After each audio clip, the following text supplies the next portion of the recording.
Taqsir. Bu kishi biz ayolimiz. Bir voqea sodir bo'ldi. Xo'sh. Kechasi haligi uyquda men bilmasdan emib qo'yibman.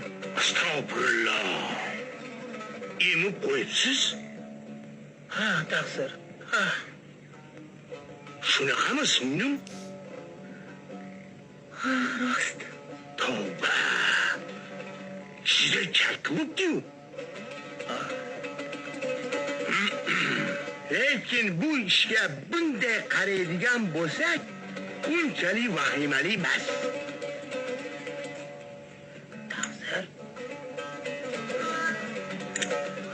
Bu ish uyquda bo'lgan.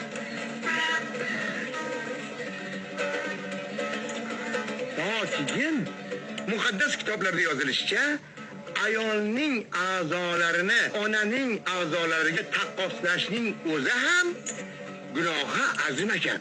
Sizlarning o'rtangizda bo'lgan masala esa undan 10 chandon og'irroq.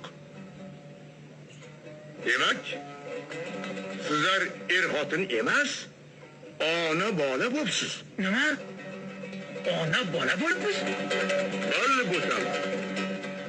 Siz o'g'il, bu kishi sizga ona bo'ladilar. Razoi osh bergan ona. Taqsir, boshqa iloji yo'qmi? Ona bo'ladilar dedim-ku. Boshqa qanday iloj? Shariatning hukmi shu, o'zichalarim.